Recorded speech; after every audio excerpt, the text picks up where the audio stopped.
ఇదేం ఫిట్టింగ్ రా. వెళ్ళి బట్టలు తీసుకొస్తా బ్రో. మళ్ళీ ఏంట్రా? బేగ నువ్వు దీపిక పడుకునే ఇదో రాలాగే వెళ్తే ఎప్పటికి వెళ్తారమ్మా? నా షష్టి పుట్టకెళ్తారా? బేగమా.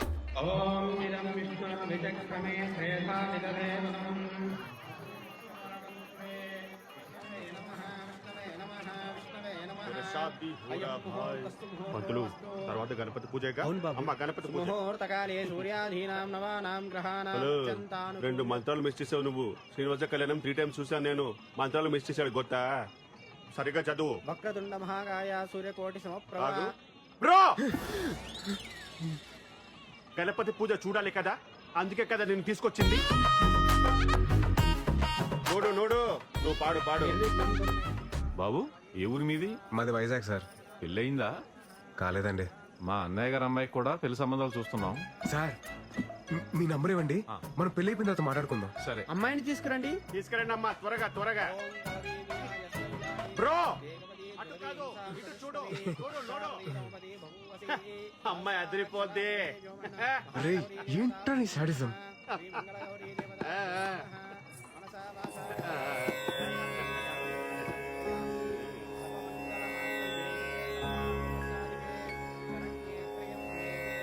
మీ నెంబర్కి మిస్డ్ కాల్ ఇచ్చానండి. ముహూర్తానికి టైం అయింది, మంగళదానం చేయండి బాబు. ఫైనల్లీ మమ జీవన కంఠే పద్మావి సుభగే. అమ్మో ఇలా అయితే బ్రోకి కనిపించదు, కొంచెం కనపడేలా కట్టాలి.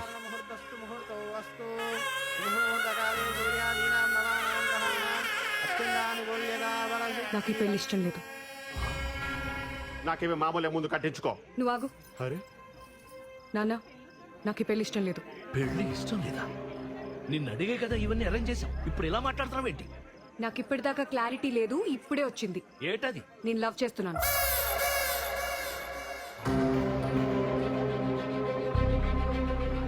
లవ్వు గివ్వు చేస్తే ముందు చెప్పాలి గాని ఇప్పుడు ఇక్కడ చెప్పేది. ఆల్మోస్ట్ తాలిగట్టేశానండి. నాన్న నేను చెప్తున్నాను కదా, నాకు ఈ పెళ్లి ఇష్టం లేదు.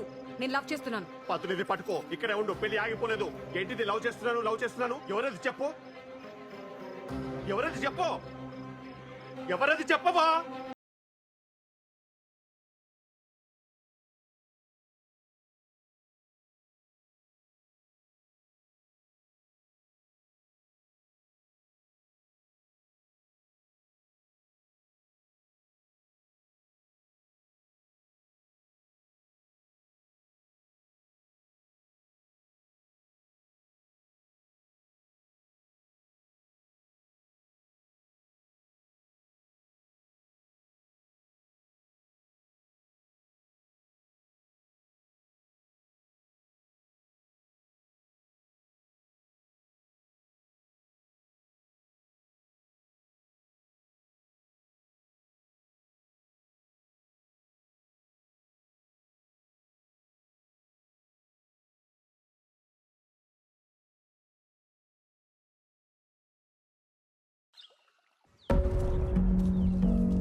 ఏంటమృత ఇదంతా?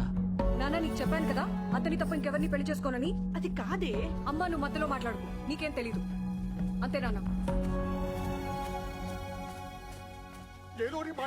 మీకు విషయం చెప్పాలరా, మన గోవింద్ గారు పెళ్లికి వచ్చా కదా, అది మళ్ళీ క్యాన్సిల్ అయిందిరా. ఆ పెళ్లి కూతురు నన్ను సెలెక్ట్ చేసుకుందిరా బాబు.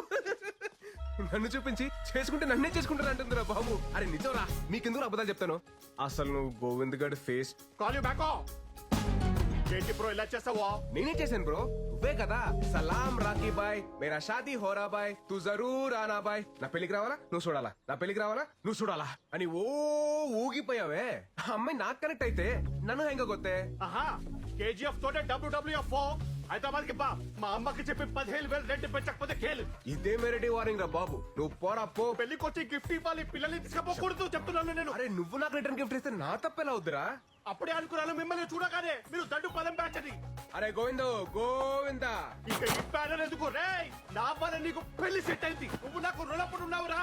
ఎక్కువ బస్ ఎక్కప్ప. నీకు ఇంటికి వెళ్ళిన తర్వాత చెప్తా నేనేంటో. బాబు మిమ్మల్ని ఒకసారి వెంకటరమణ గారు రమ్మంటున్నారు. వస్తున్నానండి. హలో అండి. రామ్మా కూర్చో కూర్చో కూర్చో.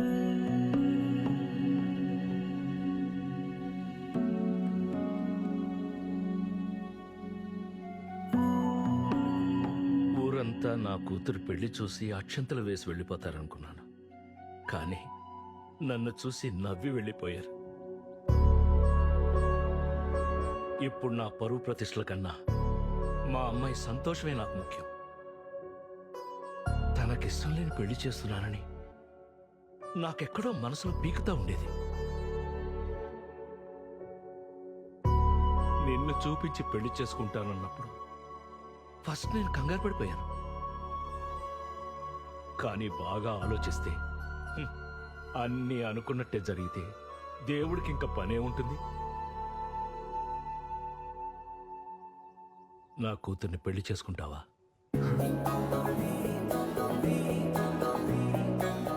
మీరేం కంగారు పడకండి. మీ పరువు మర్యాదలు కాపాడటం ఇప్పుడు నా బాధ్యత కూడాను. మీ అమ్మాయి వేలెత్తి నన్ను చూపించి చేసుకుంటే నన్నే చేసుకుంటానని చెప్పిందంటే అది డెస్టినీ సార్. మన చేతిలో ఏం లేదు. ఆ, నేను మా పేరెంట్స్ తో మాట్లాడాక ముహూర్తాలు అవి సెట్ చేసుకుందాం. ఆ, మీరేమనుకోకపోతే ఒక్కసారి మీ అమ్మాయితో మాట్లాడొచ్చా? భలేవాడు బాబు, మాట్లాడు. వెళ్ళు వెళ్ళు. థ్యాంక్స్ అండి. వెళ్ళు. బయటికి వచ్చేసారండి, తీసేయండి త్వరగా. హాయ్ అండి. ఏమండి, అసలు నాకు రాత్రి నుండి ఏం అర్థం కావట్లేదండి. మీరు నన్ను చూడగానే నన్ను లవ్ చేస్తున్నాను అనడం, నన్ను తప్ప ఇంకెవరిని పెళ్లి చేసుకోనని చెప్పడం, ఏంటో అసలు నేను ఎవరు ఏంటి అని తెలియకుండా. సార్, మీరు నాకు తెలియకపోవడం ఏంటి సార్? సారా? మీరు నాకు ఆరాధ్య దైవం సార్.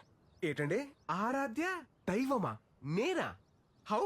ఆ, మీకు నా కథ తెలియాలంటే మీరు నా కథలోకి రావాలి సార్. నా 10th తర్వాత సమ్మర్ హాలిడేస్ లో మా పెద్దమ్మ వాళ్ళ ఇంటికి వెళ్ళాం.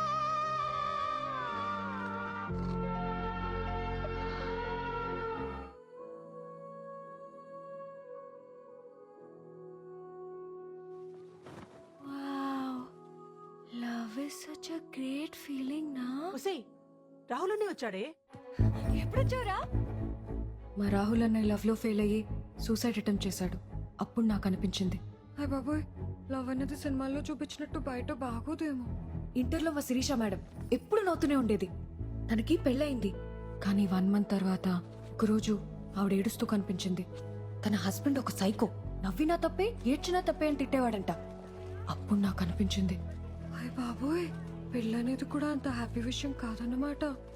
ఈ ప్రేమ పెళ్లి అసలు అవసరమా అన్న కన్ఫ్యూజన్ లో ఉన్నప్పుడు ఒక వాయిస్ వినిపించింది. పోదామని స్కెచ్ చేశాను.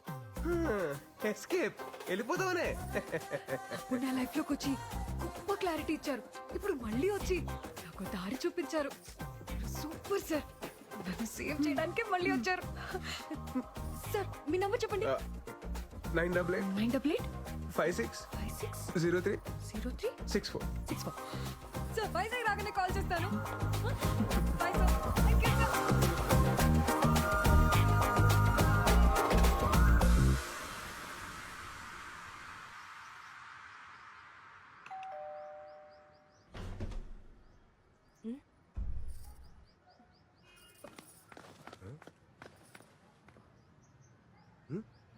అమ్మా, ఏడ్ చూస్తున్నావు? ఇంటికి రారా అని ఎన్నిసార్లు పిలిచినా రావు. అలాంటిది నువ్వొస్తే వర్షం పడాలి కదా, అదే చూస్తున్నాను. చాలా చేసావులే, లోపలికి పద. ఏంటి సడన్ గా ఏదైనా పని మీద వచ్చావా? ఫ్రెండ్ పెళ్ళుంటే వచ్చానండి. ఏమన్నా బట్టలు వేస్తుంటే తీసే గ్యారంటీ వర్షం వస్తుంది. ఓ నీ ఫిలాసఫీ కనెక్ట్ అయిన అమ్మాయి మళ్ళీ నీ లైఫ్ లోకి ఎంటర్ అవడం, నిన్ను అడ్డం పెట్టుకుని పెళ్లి ఎస్కేప్ అవడం ఏంట్రా? అదే మరి డెస్టినీ అంటే. ఇంతకే అమ్మాయి నీకు నచ్చిందా? నచ్చిందా అంటే బాగా నచ్చింది మాయా. కొత్తగా సిగ్గుపడుతున్నారు. హలో హలో, ఎవరు? నేను సార్ అమృతని. చెప్పండి చెప్పండి. నేను వైజాగ్ వచ్చాను. రేపు మీరు ఫ్రీగా ఉంటే మేమందరం బయటకు వెళ్తున్నాం. మీరు నాతో వస్తే. నేను ఫ్రీగానే ఉన్నానండి, తప్పకుండా వస్తాను. Okay sir, bye. జాగ్రత్త. ఏమండి ఎక్కడికి వెళ్తున్నాం మనం? అక్కనే లంక గ్రామంకి సార్. రీసెంట్ గా తుఫాన్ వచ్చింది కదా, సో అక్కడ చేపల వాళ్ళ వలలు పడవలు కొట్టుకుపోయాయి. మేమే మనీ కలెక్ట్ చేసి కొన్ని వలలు కొన్నాం, అవి పంచడానికి వెళ్తున్నాం. నైస్. ప్రెసెంట్ ఏ జాబ్ చేస్తున్నారండి? మన కాలేజ్ లోనే జూనియర్ లెక్చరర్ గా వర్క్ చేస్తున్నాను సార్. ఓ వెరీ నైస్. మన కాలేజ్. నాకు చిన్న డౌట్. చెప్పండి సార్. నేను మీ పెళ్లికి వచ్చాను కాబట్టి నన్ను చూపించి ఎస్కేప్ అయ్యారు. నేను రాకపోయింటే పెళ్లి చేసుకునేదాన్ని సార్. ఏంటి? అవును, ఫస్ట్ నైట్ రూమ్ కూడా వెళ్ళేదాన్ని. ఆ? రూమ్ నుంచి 10 minutes లో బయటకు వచ్చి ఆ గోవింద్ సంసార జీవితానికి పనికిరాడని చెప్దామని డిసైడ్ అయ్యాను సార్.